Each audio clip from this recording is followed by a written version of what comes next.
Hey, welcome to Bootstrap Businessmen, the podcast devoted to inspiring the entrepreneur within on a shoestring budget. And I am your host, Dale L. Roberts, shaking things up, making it a little bit less intense.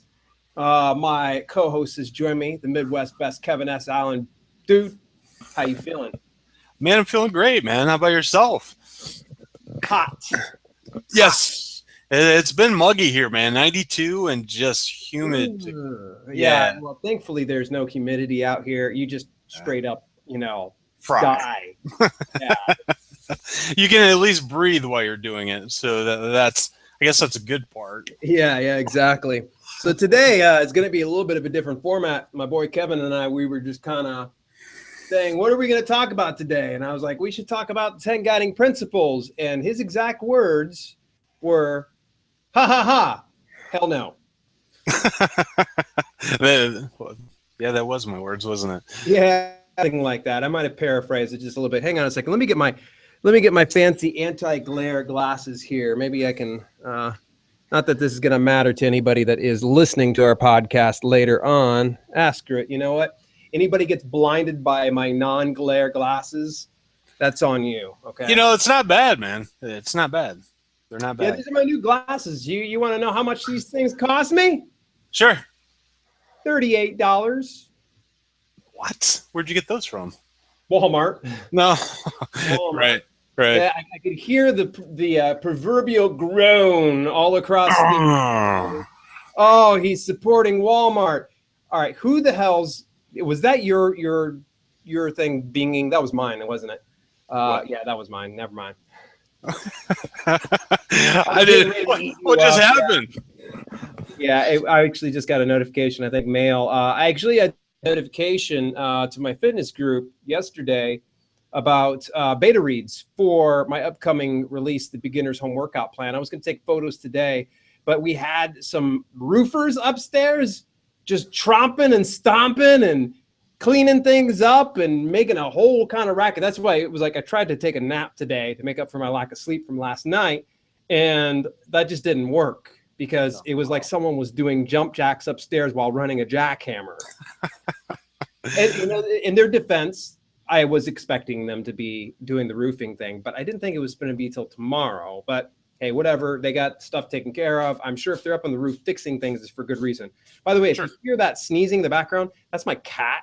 My cat does this really rapid fire sneeze. It's like a marathon sneeze there, man. It's like a machine gun. Yeah, exactly. Nice. It's so funny. I was recording videos yesterday for YouTube for my self-publishing with Dale L. Roberts. Plug. And I'm the sponsor of the show tonight, folks. yeah, exactly. Which, by the way, those of you that are listening in live, we do have the Q&A feature. I'm going to pop this up right now. If you comment on the YouTube, unfortunately, I have to keep refreshing the YouTube page. So if you could do me a favor, go over to Google Plus, I believe is where you're going to want to go. Go to Bootstrap Businessmen on Google Plus, and there's the Q&A feature. And you can get on there and you can ask questions and such. Any event, my cat's excited about today. I was going to be sharing a little bit of what I do in my YouTube videos. But before I go any further, Kevin, I got a great idea. We have quite a few people that tune in. Some people that carry the regular 9-to-5 job and they're looking to try to spread themselves into a new venture as an entrepreneur, even as a part-time basis. And there's even some people that have their own businesses right now and are looking to elevate those things. And then there's some people that just want to hear us talk about crazy stuff and make fun of us. And hey, that's cool. Either way. And then we have the incomparable Cavi Sonios. She was tuning in last week, which, by the way, big shout out to Cavi. Awesome stuff, man. Good. I'm glad you tuned in. And I'm going to say this right now. Cavi right now holds the spot for most views on YouTube for our channel. So, Cavi, I can't thank you enough for bringing your audience over to us and really lending some of your credibility to us. So I anticipate that not too far in the future, we would love to have you back on, because it seemed to me like we've easily gone for about another 2 hours, right? Oh, easily. Yeah, man. I think she's fast approaching. I think she's about ready to tip over 700 right now. So it's nuts. Yeah, most of our YouTube videos, and I'm very realistic in understanding that. most times we get about 20 to 30 views the Sure. same day within the 24-hour period. There are some that dip below that. I'm not going to sit here and point fingers at anybody and say it's all your fault, because you and I both know we're a podcast. So most Sure. of our audience comes through best forums such as, SoundCloud to Stitcher to iTunes. So we understand that we're not going to get much as far as YouTube views go, and that will eventually scale up and build. But Cavi just knocked it out of the park, man. I'm telling you, she was. I'm going to say this. No offense to any of our previous guests, she was the easiest interview ever. Yeah. Yeah. I mean, would we ask one question and she took off? Dude, yeah, she ran with it, man. I was like 80-20. And so are you hearing an echo on your end? Yeah. Is that what you're pantomiming? That's what I'm pantomiming. Damn it. All right, so I'm going to put my headphones I just like the headphones, man. You do. You'd like to see me tortured. All right. All right, so now we got the headphones on. I'm standing up today because I've created something that's a little bit easier for me. I sit a lot when I'm writing. So standing up is a kind of good change of things. And here, this is completely safe, of course. It's on top of a very flimsy desk I bought at Walmart. Swear to God, they're not a sponsor or an affiliate of the show. And then I have a plastic tote full of my wife's stuffed animals, and it looks like a couple of print things on it. And then another cardboard box. So this is great for my Mac to be on top of. But and that's why my mic quality, hopefully it's not suffering. If anybody hears that it's not quite as loud as it should be, hit me up and let me know if it's getting too quiet or whatnot. And once again, if you're commenting on YouTube, I'm sorry, I won't see those comments until after the show. So get your asses over to Google Plus. If you want to correspond, talk with us through the question and answer feature, you're going to want to go to Google Plus, and of course, you're going to look up Bootstrap Businessmen. We'll be on there. So in any event, I put inside the video description, and I even carry this over into the podcast as well. If you've got a business or you are starting a business of some sort, and there's going to be very few exceptions to the rule. I'm not going to plug your porn business. Sorry, just I do need to kind of call a limit to those type of things. But if you want to shout out, what I need for you to do is you just go over to YouTube and you can leave a comment and say, hey, look, my name is Dale Roberts. I've got this book. It's called The 90-Day Home Workout Plan. Can you give me a shout out? Just something simple like that. Be polite, please. No absolute demands. And if you want us to say something specific, you can always just put 2 to 3 sentences. We'd be happy to go ahead and share that with our live listening audience. Now, if you're tuning in live, there's a good chance that we may even try to rope you in onto the show, maybe talk to you for a couple of minutes. So, so if you're tuning in live, get over to the Google Plus, say something in question and answer, and it'll come up here onto my my desktop, and I'll give you a big shout out. And of course, this is going to go out through. What are all of our platforms here, Kevin? Let's first of all, YouTube, of course, and Google Plus. We got SoundCloud, Stitcher, iTunes. Well, you already said Google Plus, FeedBurner, Podbean, TuneIn. I think there should be 7 or 8 total. With 9 total counting YouTube. So YouTube, Google Plus, SoundCloud, Stitcher, Podbean, iTunes, FeedBurner. Did I say SoundCloud? I think you did say SoundCloud, but just say it again anyways. SoundCloud. So yeah, pretty much everywhere. There's another one I found, Dale, but we're gonna hold off on that for a little bit. Really? Yep, you can actually upload our YouTube videos to it, so you get the live video feed and the audio. But it's a little bit pricey, so I'm gonna hold back on that for a minute. So yeah. Right. We're functioning a little bit into the red because you made a couple of investments here more recently. Are you at liberty to share? I mean, you don't need to tell them, specific numbers as far as what you invested, but would you care to share it all with the audience? I love that puppy dog look. Share. You don't have to be very specific about, what exactly you invested in, but you can just, say general. I guess I'm trying to figure out how to. how to say that.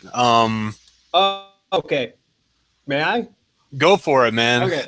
So we actually had a friend of ours. It's actually a friend of a friend, and if actually now any friend of ours, or any friend of a friend of ours is a friend A of friend of ours. yours. It's a friend of yours, a friend of mine. Everybody's friends, but it's actually a good close friend of Kelly's, and she lives here in the valley. And she actually was just kind of liquidating some of her online things because it's just what she's going for. Sometimes some people say, "Hey, this is not quite for me." Um, I'm getting a little bit of a delay, and I just realized I'm not directly plugged in. So sorry, folks, if I happen to stutter or stammer or we freeze up for some reason. No, you're doing fine. Normally I'm plugged in, but I didn't turn it on. I've been rushing this way and that. But at any rate, though, she was liquidating some of her things. Which, by the way, if there's anybody ever gets the opportunity and someone says, "Hey, look, I've got something, I'm getting rid of it," always pause and figure out, is this the right fit for you? And of course, it was the right fit for us because, in my opinion, Kevin's really he's getting over that learning curve when it comes to doing self-publishing. And she actually had about a handful of publications that there was one or two that were already printed, but she transferred all the rights to all this content, and it's allowed you to go ahead and publish that over onto Amazon, in which you haven't published all of it yet, have you? No, we have. It's a lot. Yeah, there was 8 in total. I've got 4 singles left, if you will, and then basically out of that's going to be 4 compilations also. So 8 in total, ready to go. I'm working on the covers, getting those up and running. And what it's done, Dale, is honestly, man, it's been kind of exciting. The whole process is one thing that I'm always in love with. Learning a new skill is fun for me because there's heartache, right? I want to throw the damn computer out the window, or I'm going to jerk the wheel into the guardrail, whatever the fuck is going on. Whatever your business is. Yeah. So, but to me, I love that. It gets your blood boiling, right? So you're on the right path, right? Because it makes you feel alive. Yeah, because there's some emotion to it, right? Right. Yeah. So enjoying this process, and man, I tell you what, it's just been a roller coaster. You put out, you work really hard on something, and then it's like, oh, I made the wrong move, right? So learn, back up, put the car in reverse, pull forward again. So, but yeah, man, this is kind of exciting. What it's allowed me to do, though, is build a side brand. For us to be able to generate another stream of income, which, by the way, folks, that one stream, if you will, self-publishing, is turning into 4 streams of income on each individual item. Okay. So if you will, let's look at it, Dale. Let's tear this thing apart. Take it on by it. Even though I've heard it before, I think it bears worth repeating because it's a rudimentary process, but it's just time consuming. Sure, absolutely. If you want to look at it for each one, right, we're going to have it in 4 different streams of income for each publication. You're going to have Kindle. Yeah. You're going to have create space for your paperback. You're going to have an audiobook, and then you're also going to put it on the BabelCube. So that's 4 different streams of income, right? Potential. You'll have to explain ACX and BabelCube because there's probably going to be some people that are not into self-publishing that may not know what those are. Yeah, very, very good point. With self-publishing, okay, so you can self-publish a book onto Kindle through basically KDP, Kindle Direct Publishing is what it stands for. Then there's another option. You can create an audiobook, and that's through ACX.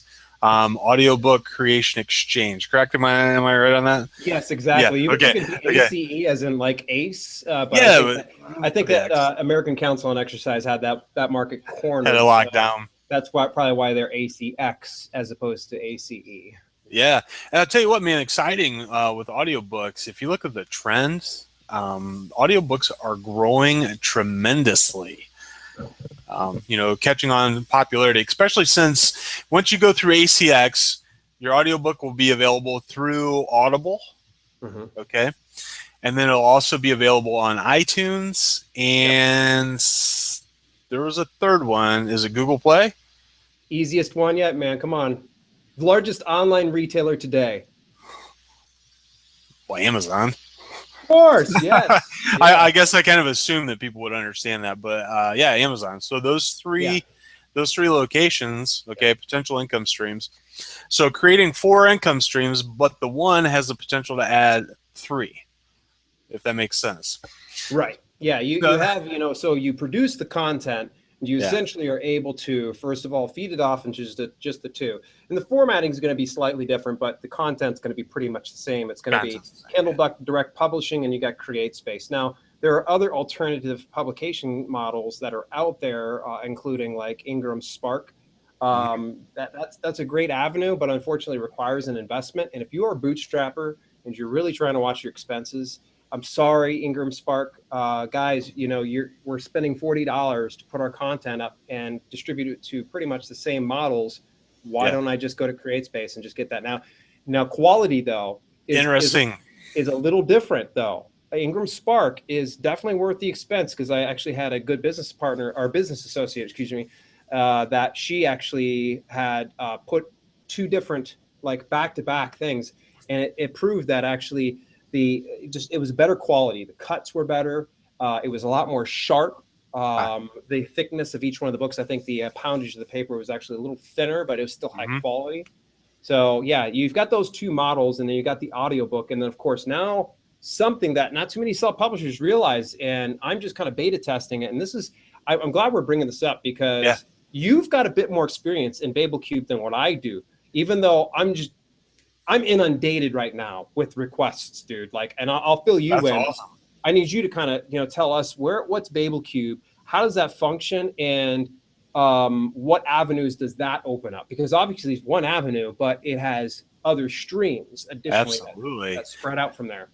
With BabelCube, the nice part about it, especially going into it, the term indie, indie publisher, or as Yeah. we like to refer it, you're bootstrapping your business, right? So if you have an idea or you have something creative up here, Yeah. but you're like, I don't have the money to get it out into the market. Well, guess what? We're tearing down all of your excuses right now because Yeah. you can do it with $0 invested.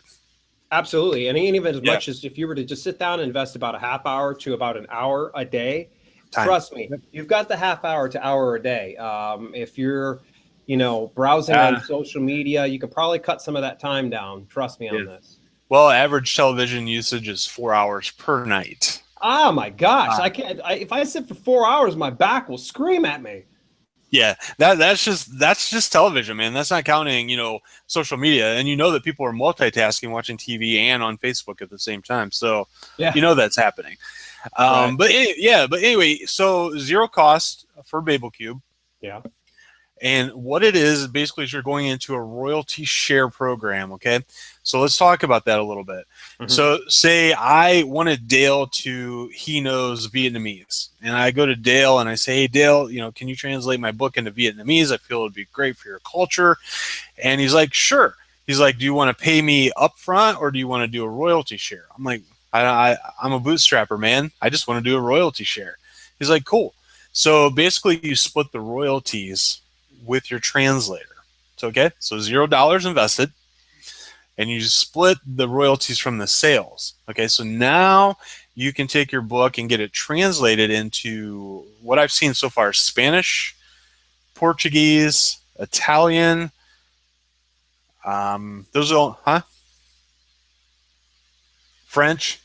I can't hear you. I can't hear you. Can you hear me? Yeah, I can't hear you. So, and then there's French available. Still can't hear you.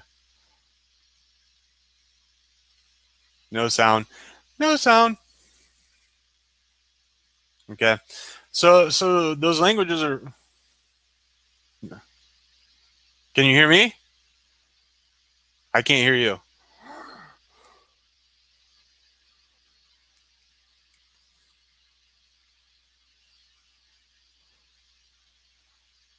Man, is your mic? Does your mic need the extra internet power? I mean, I'm not sure.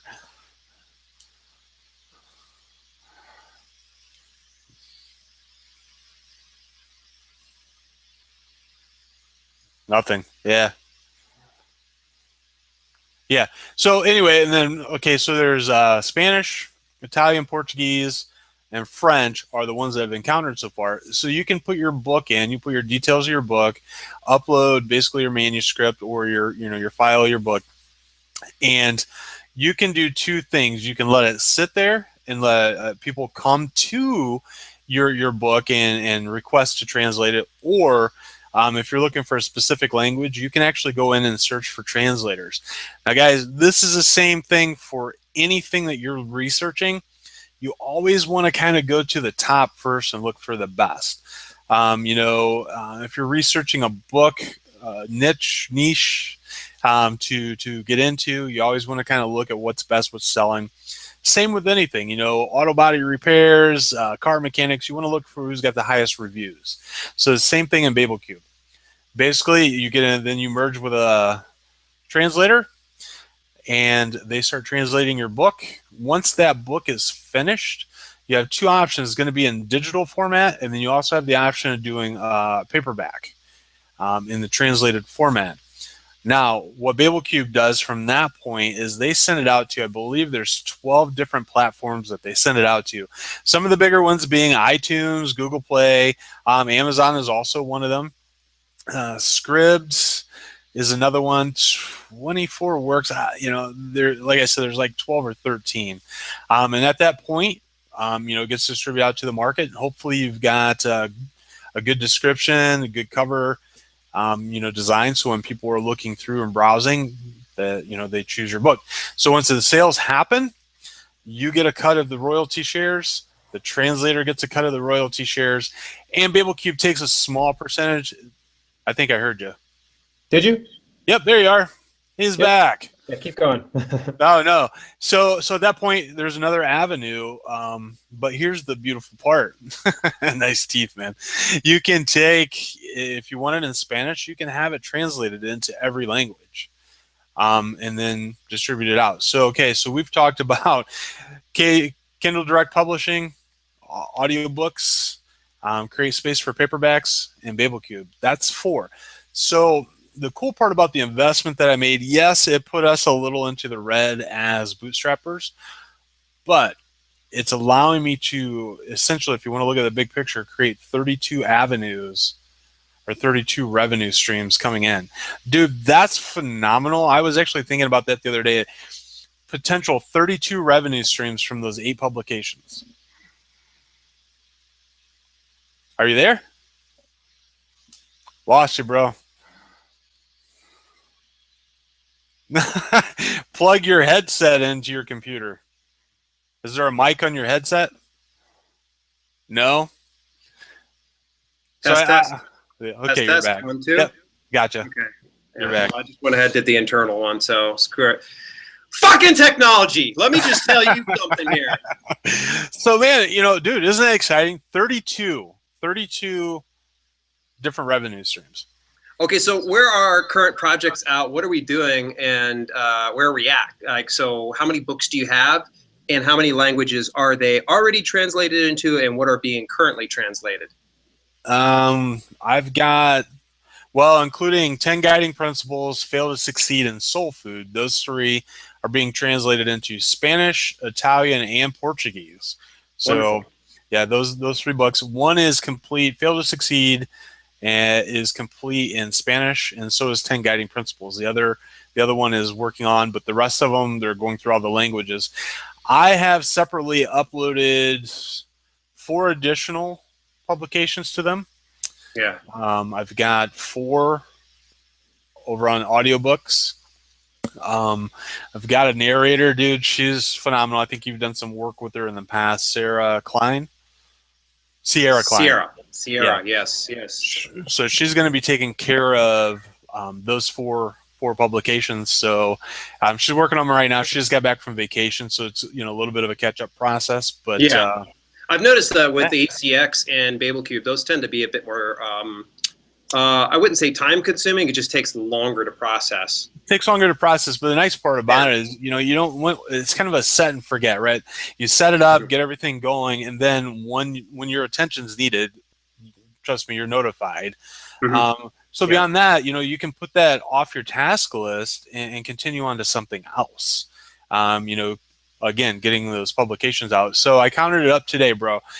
All in all, in our KDP, we have 17 publications in there, just in KDP. Tremendous. Now, what kind of are we seeing like an immediate return, or do you think this is going to be kind of a long process to see the actual return on investment? We're seeing a return. Again, this is going to be a stick and stay model, right? Because one thing is I can't get away with putting out shitty covers anymore. Yeah, people really do. It's fun. You can get away with it. Okay, I try to, but I'll call it right now. Okay, there are some smut covers that seriously, if I could just like paint like pictures of boobies. And yes, I totally said that kindergarten phrase, boobies.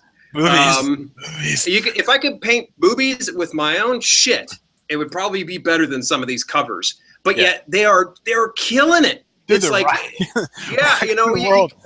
you got these like, and the part that just blows my mind is like there's some that are just totally full nudity on the front cover. It'll say XXX erotica. Fuck me in my ass type stuff. Sorry, it's a bit graphic, not safe for work here, folks. When I say shit like that, hopefully you don't have this on loudspeaker. But you got these graphic things, and clearly an Amazon policy, it says no explicit content, no graphic sexual content is the exact words. Yet they're out there. They're allowing it. It was a conversation Kelly and I were having on the drive home from somewhere yesterday. It was actually from the library. We went downtown, and we're kind of talking. I'm like, how do those people get away with that? Like literally, like okay. So here's what happened. This is great. I can actually share this story with you. I'm not sure if I ever told you this one, but this is a great one. I discussed this over on my self-publishing with Dale L. Roberts page, and I just kind of teased that a little bit. Is you're always one book away from being blocked and banned. Okay, you can have a book blocked, okay, but you can still have your account open. And I think you can preach to this because you actually had some personal experience as well, that you had yours blocked and then they suspended your account. Yeah, it was crazy. Yeah, whereas they blocked my book. So my book, okay, that I had was an erotica title. Okay, I'm not gonna pull any punches. I put out erotica. I put out romance. Well, at one point, I don't so much do that anymore because now it's just strictly like the fitness stuff because I stick to what I'm good at, and I'm good at doing fitness. So in any event, I put out one, and the cover was racy, and but it still was so ambiguous that you didn't see full nudity. So it was the wrong person on the wrong day. Yeah, I hit the wrong person, wrong day, man. That thing, and it's funny because you put it in KDP, and typically within a day, your book's up, okay? And it'll say in process, and it'll be live publishing, and it'll say live eventually when it's live. Well, mine sat for like 3 days, and I started sweating. I'm like, oh my God, I didn't do anything wrong here. And they blocked. It's like red. They're like, boom, and here's why. And they don't specifically say why your cover doesn't meet those guidelines. They just say, read the policy, make yourself familiar with it. Oh, by the way, this is blocked. Don't do that again.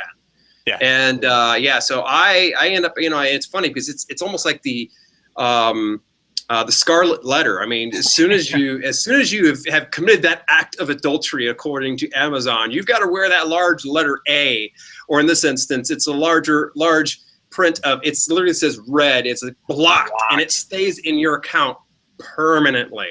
Yes. So like I have not made that mistake ever again. I don't try to go for anything way too racy, And this particular instance, the woman didn't have a top on, but she had it perfectly to where it was like a good camera angle where there was enough shadows, and she had her hair kind of going down, and it was covering her up.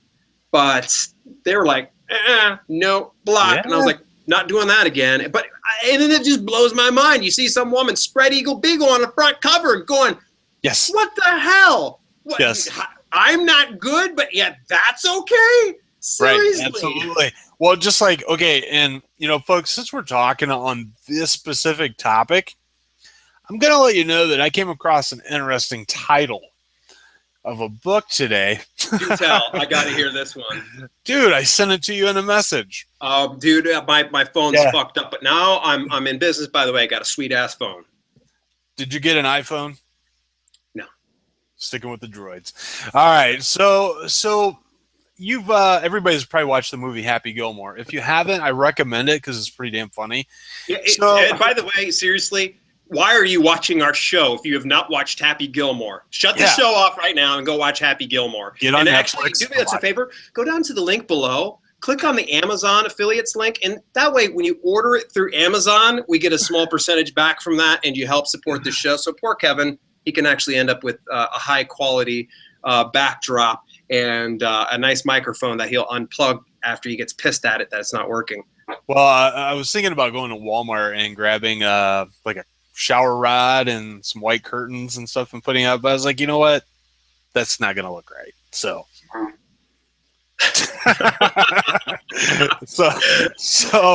Classy show, baby. All right, that title, dude. That title. You were getting ready to share the title. Butthole Eaters. My ass was actually just telling you what it was. So a little sneak peek from Dale there, but yeah, Butthole Eaters. So if you're familiar with Butthole Eaters, now do tell. What was the rank on this? What was it selling for? I mean, and how long has it been out? It's only been out for maybe about a month, but the rank in the paid store, the paid rank on it was like 10,000. Okay, I'm going to see this live right now. Yeah, let me see. It's not letting me see Butthole Eaters. It pulled up my big fat scat proposal. Did you go to the Kindle store?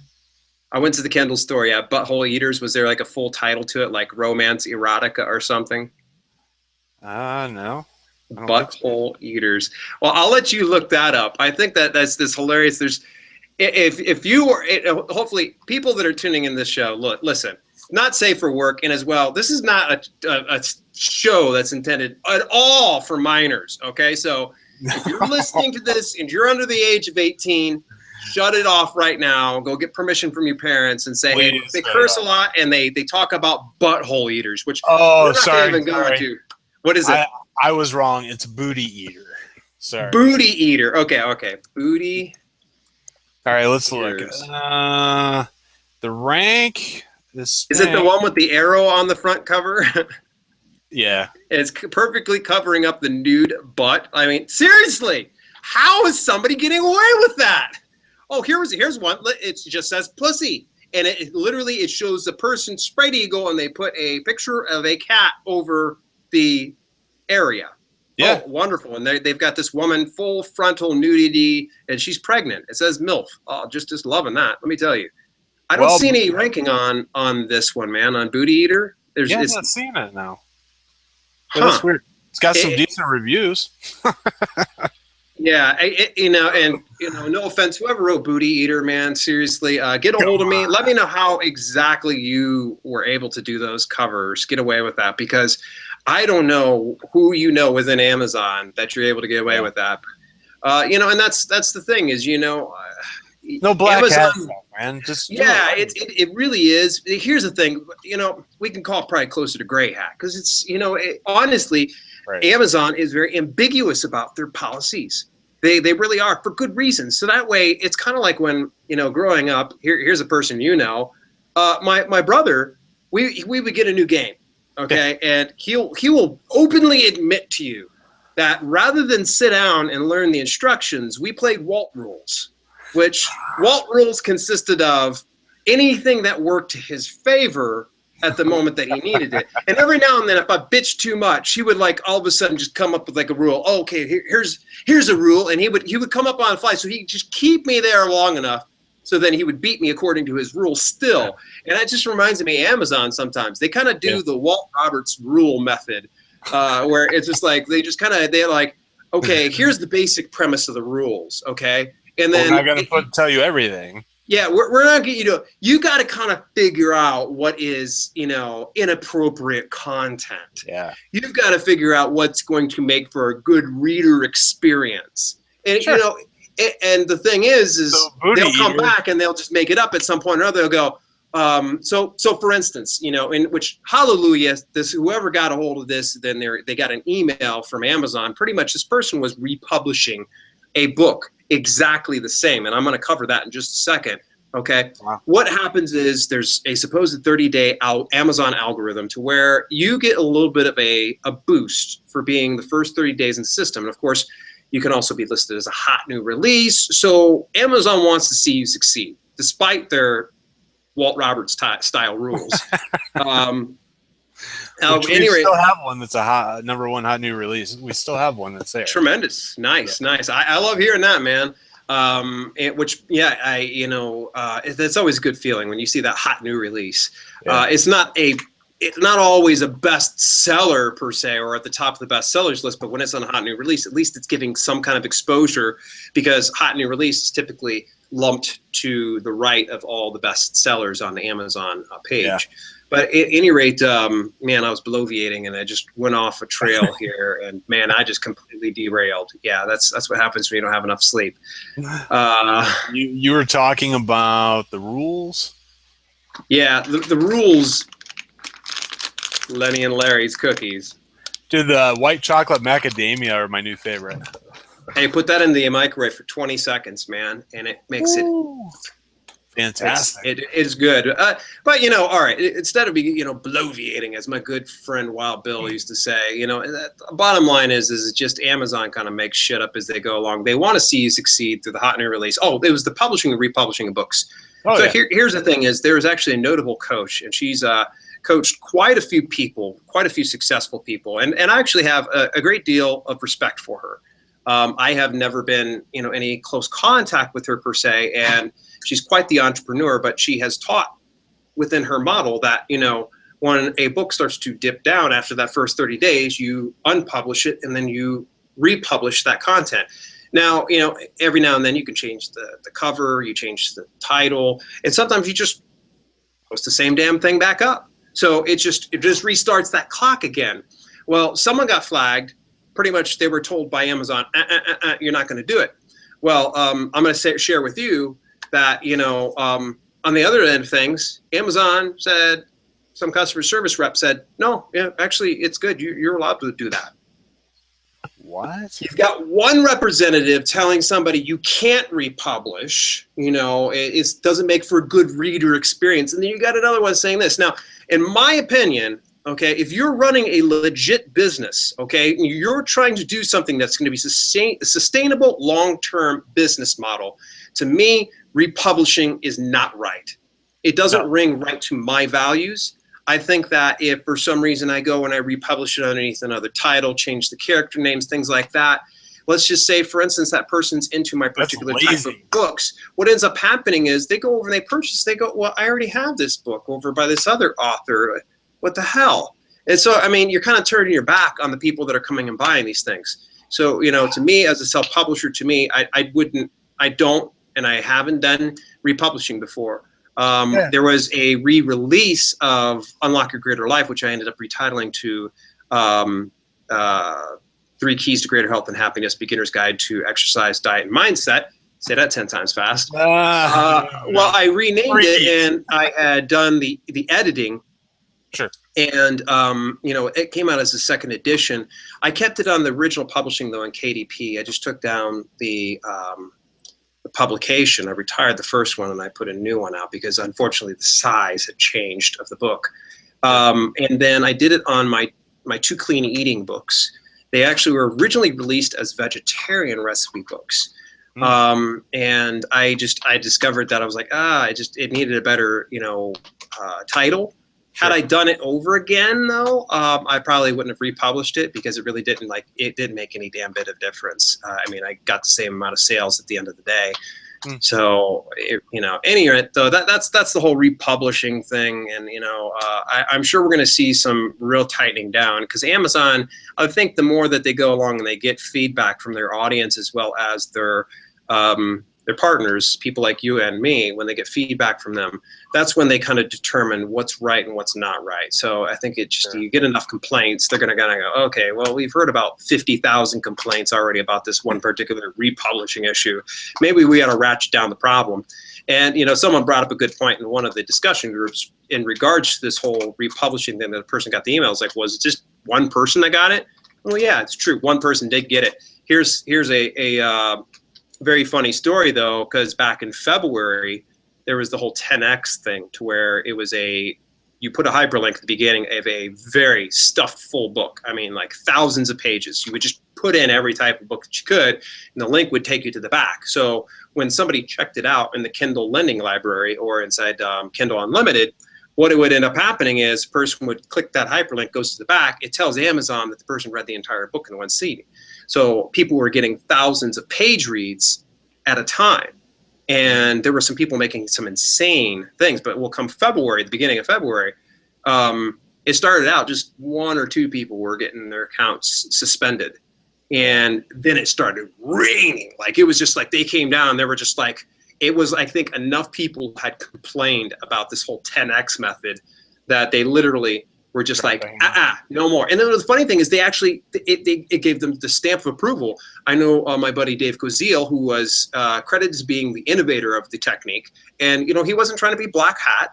You know, he was trying to find something that would work out to actually pay some of the people, you know, that were really working hard at what they were doing, because we were being paid in a different model prior to being paid per page. We were being paid if somebody was reading the first 10% of all of our books.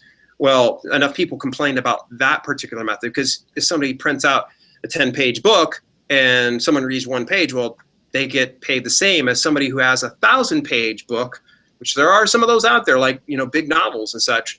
They have a 1,000-page book, a person's got to read 100 pages. Well, what happens if somebody just stops 50 pages in? They're screwed. They don't get paid the same amount as that person who just had one page flip in a 10-page book. And, you know, and you can see how that wasn't right. It was, you know, it was almost like a communist style payment method. So to me, you know, I saw it as a blessing, and I saw it kind of as a challenge to me to create some content that gets people to where they want to move forward, where they want to read your material. But at any rate, that 10X method, man, it was, you know, Dave had asked about it. I know that Tim Knox actually covered this in depth on his YouTube channel. He even contacted them and confirmed, oh yeah, it's totally cool. And then they came back later. No, we don't know where you heard that from. That's essentially what they told him. We don't know where you heard that from. You know, you can't do that. Save your emails, folks. If you seriously, if you talk to one service representative, no matter what company or what you're working on, and they send you an email and they say it's good to go, or you don't owe us anything, or whatever the case, save it. Put it in a file. Print it out if you have to, but save it. So if something like this happens, you can come back, well, this is where I heard it from. Boom. You know? Yeah, and this goes in any regards, not just on Amazon, folks. You know, if you've got any kind of business, it is a wise idea to hit that archive button, so you can always go back and refer to it. Any time of business conversations that I have, things that are pertinent, and even if it is a small issue, I will typically archive it. And that way I can always refer back to it later. Because from time to time, I don't have the greatest memory in the world. It's not like I have Alzheimer's by any stretch, but I do know that I need to cover my ass from time to time, and I can be able to go back and refer those things. So even as much as, you know, all the notepads that I keep nearby, if I call customer service, I always write down the person's name and the confirmation number. And then if I can get them to actually, I will typically, anytime I'm talking to somebody online chat, I ask for a transcript. So that way that transcript is sent over to me. Like HostGator got on with them, all those motherfuckers. Let me tell you about HostGator. HostGator, you're dead to me. Just want to say that right now to quote the famous Shark Tank guru, Kevin O'Leary, you're dead to me. HostGator was a company, honestly, dude, about 10 years ago. I made $1.20 off of them. Wow. Well, it was one of the first times that really started exploring something other than what I was doing. Right. Oh, so this was about at the time that you transitioned over to the POS business. No, this was 10 years ago. To that. Yeah. Oh, okay. Okay. Yeah. Wow. Well, So you were just entertaining some other entrepreneur efforts then. well, yeah, absolutely, man. I mean, trust me, I've been through the ringer and back. You know what I mean? Share with me a little bit about your experience with HostGator. What did you do, and how did you get paid the $1.20? Because obviously, if you can make $1.20, you can make $12. If you make $12, you can make 120. And if you can make 120, Kelly, are you okay over there? I heard a crash. Okay? Yeah, she's okay. Okay. Yeah, share with me. What was that experience? How is this model still available? Do you know of? It is. There's a company. Honestly, man, I'm drawing a blank on them. HostGator, I know was just part of it. Mm-hmm. Basically, what you do at this point, it was this guy had this thing out, and he's like, "All right, you can try it for 30 days." I was like, I'll give it a shot. It was online, So you get on the computer and you set your account up, and basically people go in and they search like names and addresses, like a people search. Okay. Yeah. And you got a pay-per-click or something like that. Somebody clicked on it. Yeah. Well, and some of the models or some of the things that you could put on there as far as ads go, HostGator was one of them. So HostGator had the most click-throughs, so I made $1.20. Then at the end of the 30 days is when everything kicked in. It was $59 a month to keep the same setup. Then you had to buy something through HostGator. You had to set up a web page through another account, which was another $29.99 a month. And I was like, whoa, this totally is, wasn't honest up front. You know what I mean? So that was my first and last time until, honestly, you and I started doing this, where I'd really ever messed around online, because I'd felt like, wow, there were so many of those, and they're taking advantage of people. Yeah. I was like, they have to be. I'm smart enough to say, whoa, jump on the phone, cancel all this stuff, and get out, pack it up. Mm-hmm. But there are people that are like, well, I made $1.20, so if I do all this, the guy's saying I can make 10,000. They're going all in, right? Yeah. And don't get me wrong. I mean, maybe there's people out there with money to burn like that. I just didn't feel. I felt like it was a waste of time. So recently, speaking of a model such as that, I'm sorry to interrupt. I actually had somebody get a hold of me through LinkedIn. I don't use LinkedIn very much. Actually, it wasn't until probably the last 90 days that I started using LinkedIn, because I know that you've been rather successful in using that platform. And I reconnected with Kathleen Nightingale through LinkedIn and a handful of people. And actually some of the, there's a local meetup group that's actually through meetup.com. We talked about that in Melina's interview. There's a meetup group called Bootstrap Entrepreneurs Think Tank. And LinkedIn was something that we had talked about in depth. But in any event, I blank again. You can always tell I haven't had enough sleep because I start bloviating and I go on. They're like, Dale, where is the point? Sorry, folks, that I am off the rails today. Had very little sleep last night, and it's definitely reflecting. But what I was going to tell you, man, I was going to transition into, and what you were talking about, as far as, with kind of holding yourself accountable, publishing new material, fresh material, instead of republishing, regurgitating the same old. That is the number one principle, my man, in 10 guiding principles is thou shalt not steal. Don't steal. Right? Yeah. And that's exactly what those people were doing. They were stealing time, right? They're stealing tons of money, though. If you're just recirculating material and people keep on buying that, how can you sleep at night, to be honest with you? Yep. I well put. I second that one, and I know that that's probably going to get me alienated from certain self-publishers. But my opinion, I'm the expert in my own opinion. Am I saying that your method is right or wrong? Well, yeah, I say it's wrong, but according to my own views, right. I'm not going to republish. And if you ever plan on being coached by me, and I know that people have been coached by me, know where I stand when it comes to republishing. I just don't think it's right. Expanding on that one point, LinkedIn, there was a gentleman that got a hold of me. Long story short, this guy actually had a business based on collecting blood samples or doing essentially running tests on your blood. I totally agree with that. You get a yearly physical, check your blood levels, especially when you get up in age, at least into your 40s, where sure. You and I are starting to settle into. You want to get everything checked out, everything from your testosterone levels to liver enzymes, so on and so forth. Keep an eye on this. Well, this gentleman got a hold of me, and he just started endorsing me on random things, and I was like, didn't really know this guy, and so he connected with me and told me what his deal was. Just like, yeah, if you refer somebody, you get $120 per referral. And I was like, damn, all right, you know, and I highly encourage people, you know, that may not be an expense that you feel you can afford, but I really think that if you take your health seriously, and you know, try to make it a priority to at least every year, if not every other year, once go get your blood checked out, have everything, you know, the levels, you know, tested, you know, whether you be female or male, there's different levels. Listen, I'm not a pro on which ones get checked out and whatnot, everything from triglycerides to blood sugar level, but you know, nonetheless, go get them checked out. Well, this guy was offering something. It was a pretty cool model, man. I haven't shared this with you yet, actually. This is great. This is one of the reasons why I wanted to do the show, because I can be able to share things with you that I think is a pretty interesting opportunity. Now, this is an interesting opportunity. As soon as you hear $120, you're kind of going, shoot, I'll go ahead and get a hold of 10 of my, you know, closest friends. And even if you just get a 10%, you know, conversion on that, 1 out of 10 people go get their blood checked, you get $120 in your pocket. I call it, you know, well worth it. It's nothing too hard, and you don't need to sit there and hard sell anybody. Hey, look, you know, have you had your blood levels checked lately? No? Hey, you should probably go check it out here, and just going to let you know ahead of time. I get a little bit of an affiliate kickback. Great. You know, shit, you can even work it out and be like, hey, you go there, I get paid $120. Let's split that. And I understand actually the commission level would go up based on use of insurance. So if people were using insurance, you would get paid even more. Wow. So, but here's the issue. Here's the issue is, you know how most affiliate programs work, like Warrior Plus is one of the ones we use. Amazon Associates is one of the ones we use. ClickBank is one of the ones we use. Sure. And of those models, we pay $0 to have, you know, an account set up with them. $0, okay? This guy was pretty much trying to sell me on, I think it was like $40 per month. I could be off.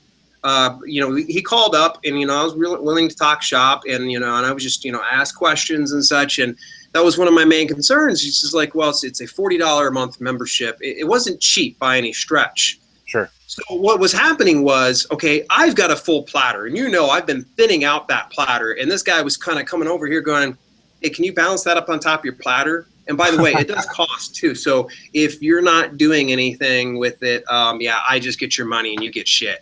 And I just, that doesn't ring well with me. And I even expressed to him, I said, well, you know, I'm gonna have to tell you my reservations right now is, you know, it's essentially loading me up with other tasks. Well, here was his argument was, really, there's not much that I had to do. All I had to do was just forward people to a specific link on a web page, and it essentially worked almost like a little blog or whatever, and they would just fill out their information, and they would book their appointment to whatever medical professional was nearest to them in regards to this particular testing. Sure. And, you know, that's all well and good, but that means that I've got to still sit there and focus at least one time every month to sending people over to that particular link.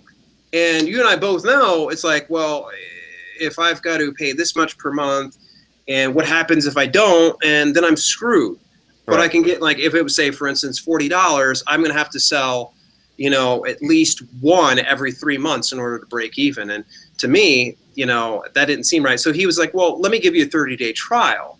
And, you know, I was like, well, look, I'm not willing to part ways with my credit card, because here's my issue is I'm not going to put my credit card on, because I know me, I'm going to have to put a reminder on my phone. And if my phone goes to junk, like it has most recently, I lose that reminder because I'm a ding dong. I don't back things up, which, by the way, people, back your stuff up, okay? Just telling you right now, you're going to save yourself a lot of heartache. Yes. Do it. Just trust me on this. Just do it. Just trust do it. me on this. I completely fucked my tasks, my task list. I got to redo all of it because I didn't back it up to my Gmail. I thought I had it backed up, but no, it wasn't. Actually, it was just attached to just the phone. And now the screen is completely screwed. Hence why, like, my last few messages to you were like, please, look at that burp. I was like, oh, okay, cool.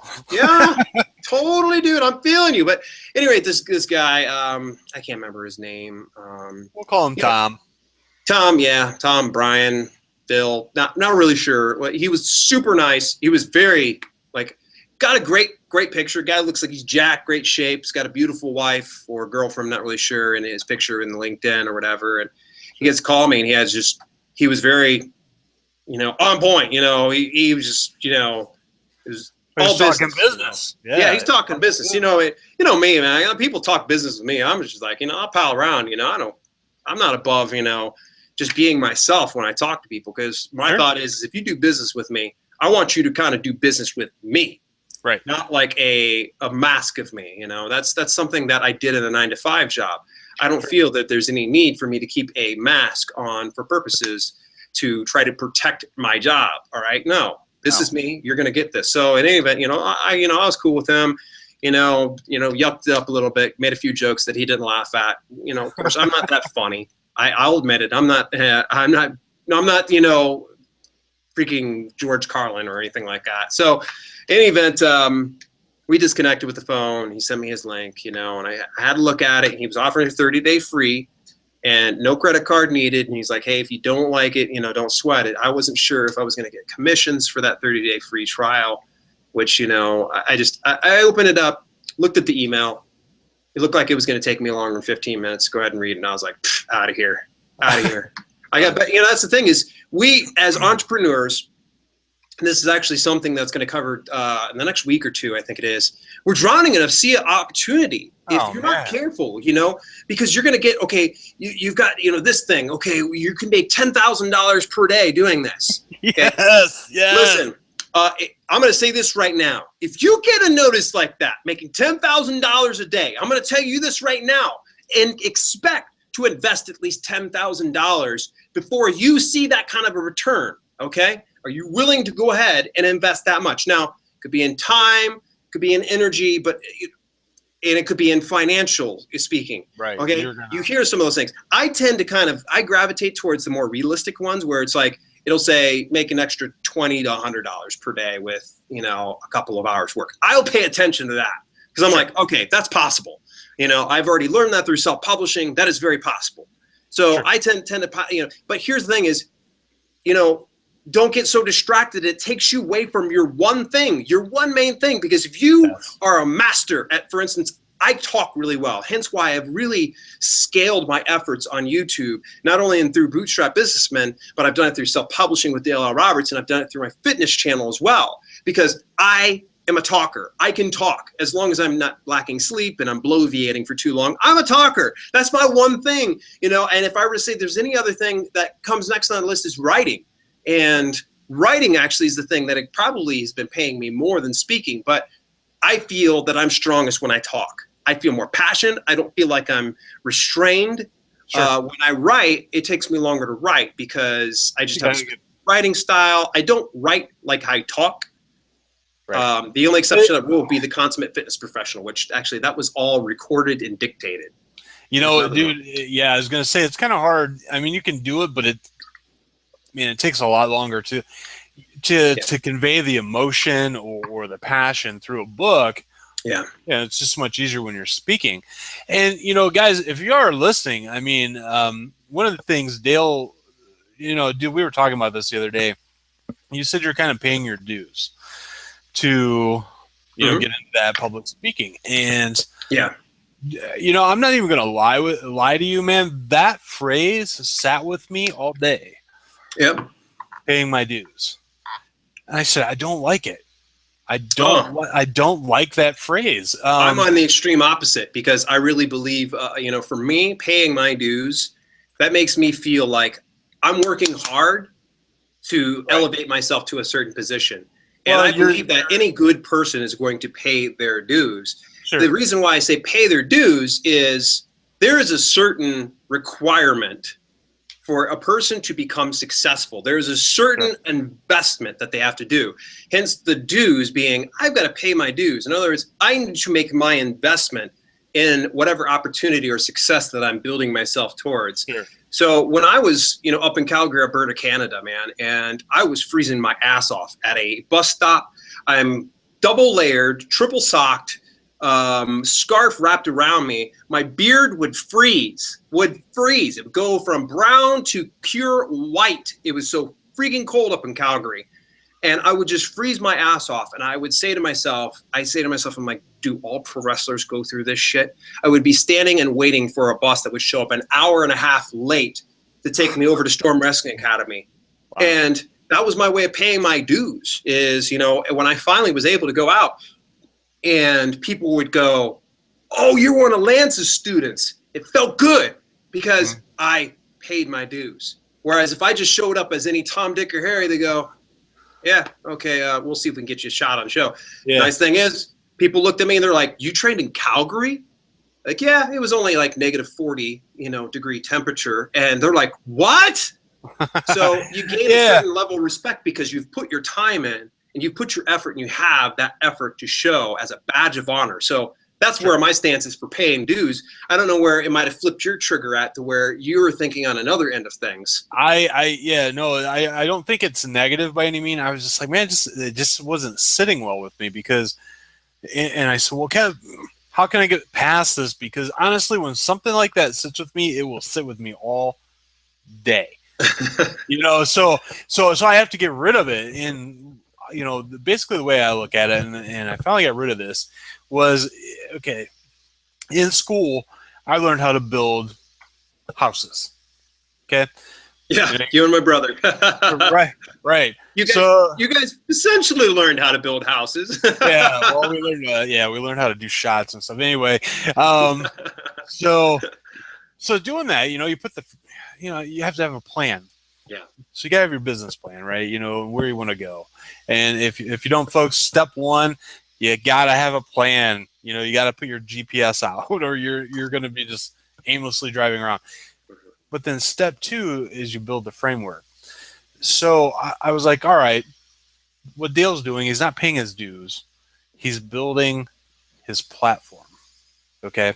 And you have to design it, right? You have to put your plan in place, and then you have to build the framework. And that's what you're doing. You know, it's the same thing, just like education, right? Education is not free by any means. No. You know, there's always an investment, no matter what. Yeah, time, energy, you know, and honestly, you boil it down to, it's going to be some money and stuff involved in there. Somewhere, somehow, something is going to cost you something, right? Yeah. So by me reframing that just for myself, and I don't think paying your dues is negative by any means. You know, I wasn't coming across like that. It was just, I just didn't like the way it sat with me. I was like, this doesn't sound right, man. Paying my dues, I already paid my fucking bills and everything else. I'm not paying anything else. You know what I mean? So it was just like that. You know, I was like, all right, he's building a platform. And I was like, oh, okay, it sounds better. And then finally that thought was gone. But dude, it sat with me all day, and I was like, man, paying your dues, man, that's too much work, man. You know, it doesn't sound right. It doesn't, you know, feels good to me. It fits like a glove for me. Your explanation's okay. It just doesn't flick my trigger as much because I do know that I am building a house. That's quite frank. And if anything, the way I look at it is I'm laying the foundation, and I believe that the foundation that I've laid is the work that I've done through the workout plan books, as well as what I'm doing through Bootstrap Businessmen and all of my other YouTube channels. And we're going to see that stuff scale. And I plan on, you know, devoting a little bit more time. I'm learning a little bit more about neuro-linguistic programming. I think I shared that last week. I had to kind of put that on pause while my phone was freaking broken, which now I'm back on. I'm in business. Time to start listening to some Audible. And speaking of, dude, we're an hour into our show, so let's start to go into our wrap up here. So I just want to make a reminder to folks, if you've got a business of some sort, we're not asking for any kind of money right now. We are literally just offering you a free pass, okay? If you get a hold of us through Google+, when we're live, you can even try to do it through YouTube and leave it inside the comments, but we won't see that until after the show is done. Tell us what your business is. Give us a little 2 to 3 sentence pitch about what it is, and we'd be happy to go ahead and just plug your business. We just want to help the aspiring entrepreneur out there. Once again, there are some limitations. Sorry, we're not going to plug your porno business. We just have certain limitations, or your booty eaters book. Sorry, we're not pushing booty eaters. It's doing just fine without us. Yeah. But, you know, in all sincerity, we would like to definitely push that. What do you say next week, Kevin? Why don't we do like a giveaway? My good friend Mary Thibodeau actually just released a book, as well as Scott J. Marshall. We're going to call him Scott J. Armstrong. That's going to be better. Scott J. Marshall II is he's got his coming out as well. His next gluten-free label reading master I think book. on the 18th it drops. Yeah. I already pre-ordered 99 cents. Get over there. Scott J. Marshall II has got his gluten-free fitness book, his second in the series. It's the label reading master, I believe. Get on over there. Get it for 99 cents while you got the chance. Scott's not paying us any money, but you can seriously go down into the description below, click on the Amazon link, bookmark it inside your browser, and head on over there. Pick up a copy of Scott's upcoming book. It's going to be well worth it, I promise you. Scott's a good kid, and I think he's got a very promising career ahead of him as a self-publisher and an entrepreneur and an ambassador of gluten-free fitness. Mary Thibodeau, I actually read her book on Lyme disease. Wonderful. She is an herbalist and an herbalist master. I'm telling you what, that book was a simple read. Sat down, read it in about an hour, but I learned a ton of great information. So once again, you guys can go down, click on the link below in the description. Really do us a favor. If you can, share it with some friends, family, and get it over there. Every little small bit counts. So if you're ordering a 99-cent book or even ordering, some toilet paper, get over there, order that, help support the show. And I'm being 100% serious. The proceeds come back, and I'm looking at the next thing that we're going to upgrade is Kevin S. Allen's studio there. So that way he's got himself at least a lighting rig and a backdrop of some sort, possibly a microphone that he can use.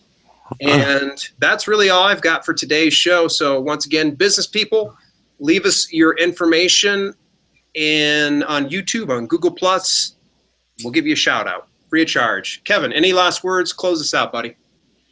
Everybody that's listening, new entrepreneurs, or if you are an entrepreneur, honestly, let's start doing this, man. Go through every week. We'll go through one a week. One principle we talked about this week: thou shalt not steal. Honestly, keep your business honest and to the forefront. Don't steal anybody's time. Don't steal their money. Don't steal their property, whatever. Just be honest. Number 2, we talked about fitness. Crucial item for an entrepreneur. You got to be healthy. You got to be fit so you can run the hours, run your business, and stay motivated and have that energy. So 2 very crucial things, in the framework. Other than that, guys, tune in next week. We're going to be giving away a book. Those are always exciting. Who doesn't like to have, something physical for free? So, tune in next week. Thanks for listening tonight. I know we kind of rabbit trailed about, a half dozen times, but, that's what we do best. So, yeah, for sure. Well, on behalf of Bootstrap Businessmen, thanks for tuning in, folks, and we'll see you next week.